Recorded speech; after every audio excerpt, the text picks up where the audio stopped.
apa kita minta komisi atau apapun, nggak ada. Ini hanya mempertemukan orang yang baik hati mau ngasih barang dan terima barang aja. Jadi para relawan saya juga bisa, kalau selama ketemu orang miskin, orang butuhkan pertolongan, taruh kemana? Dia taruh di aplikasi Jangkau. Lalu teman-teman saya atau orang yang baik hati, simpatisan saya melihat, oh ini minta Jangkau nih, saya bantu langsung deh orangnya. Nah jadi saya juga tiap bulan ngisikan 10% gaji saya masuk ke Jangkau. Tiap bulan saya juga sisihkan itu. Ya kita kasih gereja 10%, kasih Jangkau 10%. Bukan nyamain nama gereja ya. Kalau lebih gede nggak benar juga, tapi nggak. Saya jadi ingat cerita si Mongol lah, Mongol. Lucu lah, dia jenguk saya Mongol. Dia bilang, saya udah hampir nikah atau nggak Pak Ahok? Dia bilang, terus kenapa nggak jadi? Soalnya calon istri saya mati. Dia ngajukan surat minta penghasilan saya 20% untuk dia. Tuhan saya cuma minta 10%, kurang ajar dia bilang dia. Kacau Mongol ini. Aduh.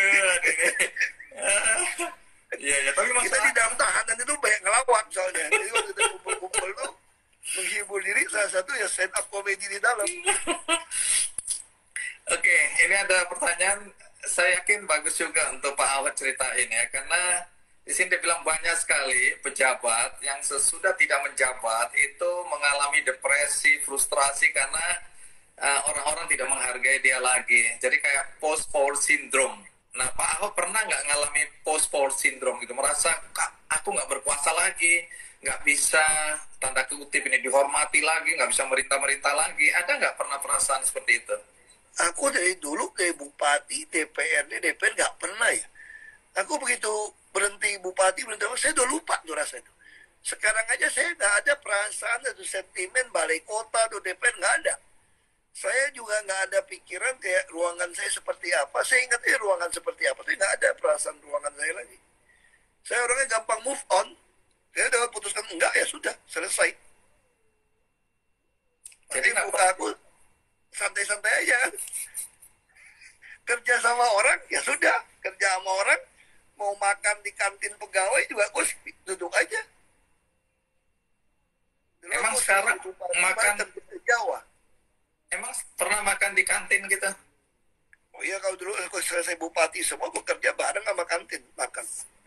Waktu gagal bupati segala macam. Makanya saya waktu jadi pejabat juga nggak usah terlalu banyak orang nenteng-nenteng tas, ini bingung sendiri. Ngurus tiket sendiri bingung. Aku masih bisa belanja online. Masih bisa aku. Oke, jadi nggak pernah ya merasa post-power syndrome. Begitu lepas, makanya saya bilang tergantung Anda waktu jadi pejabat tuh pengennya apa. Kalau pengen dilayanin pasti kamu post-power syndrome. Kalau kamu datang untuk melayani orang, justru begitu dia nggak percaya lagi, kamu kan enteng. Tiba-tiba tugas pelayananmu dicabut. Ya kan, coba sekarang bayangin, kita COVID kayak begini, kalau saya masih jadi gubernur. Waduh, gue rasa gue bisa hampir nggak di rumah. Iya kan? Itu banyak orang susah yang mesti diurusin. Nah, sekarang saya bisa lari pagi. Oh gitu ya ceritanya. Nah Pak Ahok, kenapa waktu itu mau diminta atau bersedia diminta jadi komisaris Pertamina? Apa yang melatar belakangi Pak Ahok menerima? Ya saya pikir untuk bantu Presiden juga untuk mengurangi kan defisit neraca berjalan kita.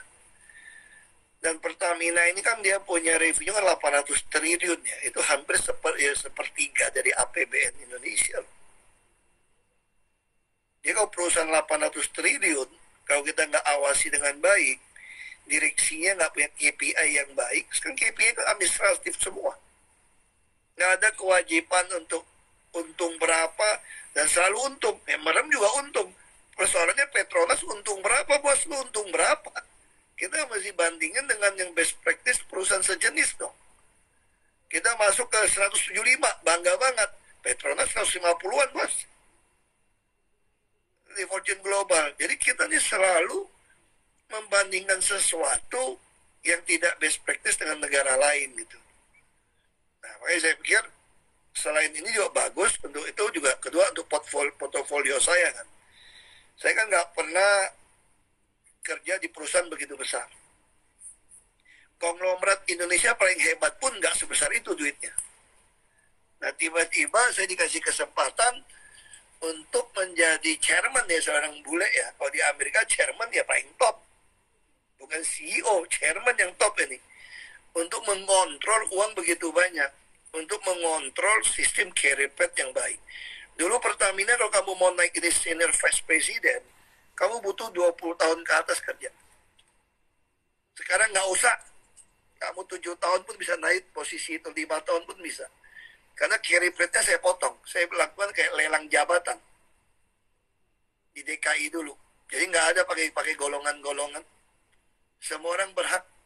Dan kita bentuk tim transformer juga. Kalau dulu saya bisa pakai operasional menarik anak magang. Kalau sekarang saya mesti bisa meyakinkan para anak-anak muda di Pertamina. Pinter-pinter. Lulusan terbaik-terbaik. Dari UK, dari Colorado, pinter-pinter. Mereka nggak pernah bisa naik pangkat kan. Nah sekarang mereka masuk bergabung dengan tim transformer di Dewan Komisaris. Ya kita bentuk 2233 kayak Satgas. Dan mereka ini adalah fast track untuk dapat posisi bagus nanti. Pinter-pinter. Anak muda, dokter-dokter, umur 30-an, 40-an. Jadi yang usia plus minus 40 ini ada 60% lebih di Pertamina. Masa depan Pertamina ada, asal mereka punya kesempatan naik gitu loh. Nah ini sesuatu, makanya saya mau terima, menarik ini. Kalau saya bisa membuat sebuah transformasi yang baik di Pertamina, harusnya bisa jadi model untuk seluruh BUMN. Misalnya kita lagi buat procurement itu satu pintu. Dengan harga perkiraan sendiri itu yang online, proses saya bikin